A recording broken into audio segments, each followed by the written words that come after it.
Bonjour mes bien-aimés, quelle joie de nous retrouver une fois de plus pour un moment de foi, de réflexion et de communion.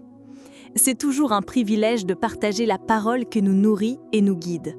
Aujourd'hui, je vous invite à ouvrir vos Bibles avec moi dans le livre de l'Apocalypse, chapitre 5, versets 1 à 14. Lisons ensemble en laissant la voix du Saint-Esprit résonner dans nos cœurs. Je vis dans la main droite de celui qui était assis sur le trône un livre, écrit à l'intérieur et à l'extérieur, scellé de 7 sceaux. Et je vis un ange puissant qui proclamait d'une voix forte « Qui est digne d'ouvrir le livre et d'en rompre les sceaux ?» Et personne dans le ciel, ni sur la terre, ni sous la terre, ne pouvait ouvrir le livre, ni même le regarder. Et moi, je pleurais beaucoup, parce que personne n'avait été trouvé digne d'ouvrir le livre, ni de le lire, ni de le regarder. Mais l'un des anciens me dit « Ne pleure pas. Voici, le lion de la tribu de Juda, le rejeton de David, a vaincu pour ouvrir le livre et ses 7 sceaux.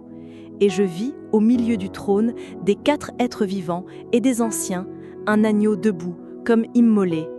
Il avait 7 cornes et 7 œufs, qui sont les 7 esprits de Dieu envoyés par toute la terre. Il s'avança et prit le livre de la main droite de celui qui était assis sur le trône. Quand il eut pris le livre, les 4 êtres vivants et les 24 anciens se prosternèrent devant l'agneau. Chacun tenait une harpe et des coupes d'or remplies de parfums, qui sont les prières des saints.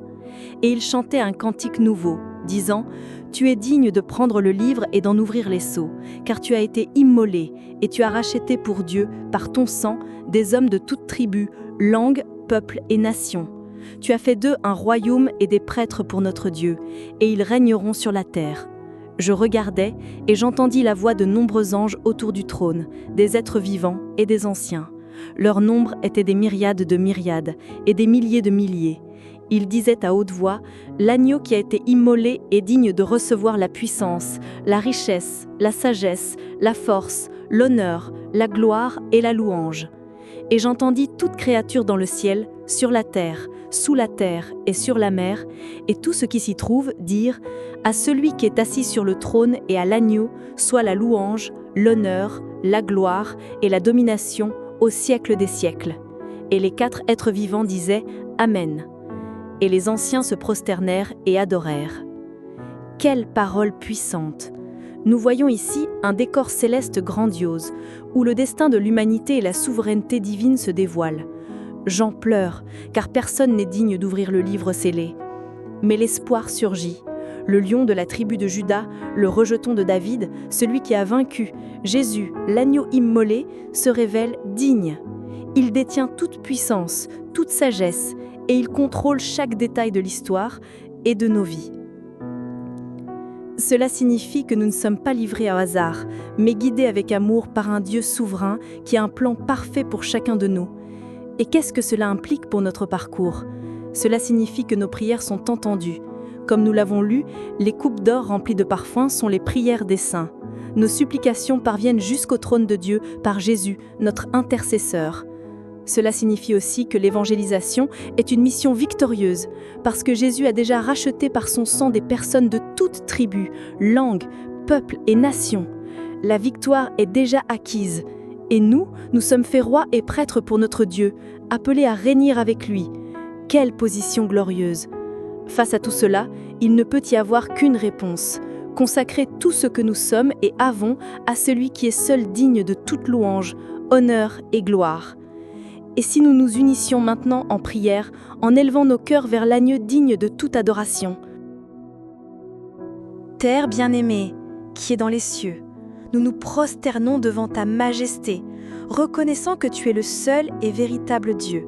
Nous te remercions, Seigneur, car l'avenir n'est pas à la dérive, mais fermement entre tes mains. Dans un monde rempli d'incertitudes, tu es notre rocher inébranlable, notre refuge sûr, comme il est écrit dans Philippiens 4, 6 à 7. Ne vous inquiétez de rien, mais en toute chose, par la prière et la supplication avec des actions de grâce, faites connaître vos besoins à Dieu. Et la paix de Dieu, qui surpasse toute intelligence, gardera vos cœurs et vos pensées en Jésus-Christ. Seigneur Jésus, agneau de Dieu qui ôte le péché du monde, nous t'adorons. Tu es le lion de la tribu de Juda, celui qui a vaincu pour ouvrir les sceaux du livre de l'histoire.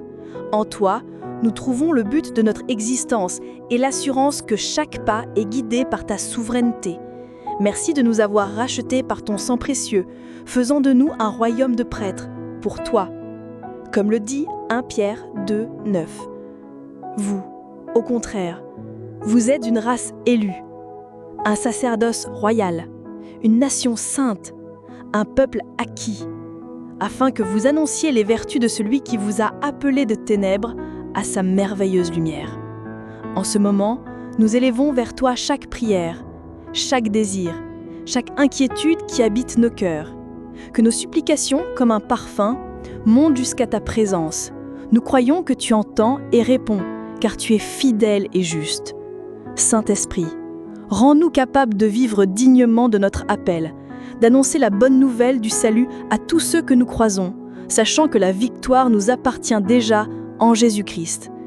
Aide-nous à faire confiance à ton plan, même lorsque nous ne comprenons pas les chemins que tu traces pour nous. Que ta volonté soit faite dans nos vies, comme elle l'est au ciel. Que ta gloire soit manifestée à travers nous. À toi, soit l'honneur, la gloire, la puissance et la louange. Agneau immolé, vivant pour les siècles des siècles. Amen. Mes précieux frères et sœurs, que ce message ait fortifié votre foi et vous ait rappelé que notre Dieu contrôle chaque détail de notre histoire. Que nous puissions vivre chaque jour avec la certitude que nous sommes entre les mains de l'agneau victorieux. Si ce message a touché votre cœur, je vous invite à aimer cette vidéo, à vous abonner à notre chaîne pour ne rien manquer et à la partager avec vos amis et vos proches. Laissez également vos intentions de prière dans les commentaires. Nous prierons avec joie pour chacun d'entre vous. Que la grâce du Seigneur Jésus-Christ, l'amour de Dieu le Père et la communion du Saint-Esprit soient avec vous tous, aujourd'hui et à jamais.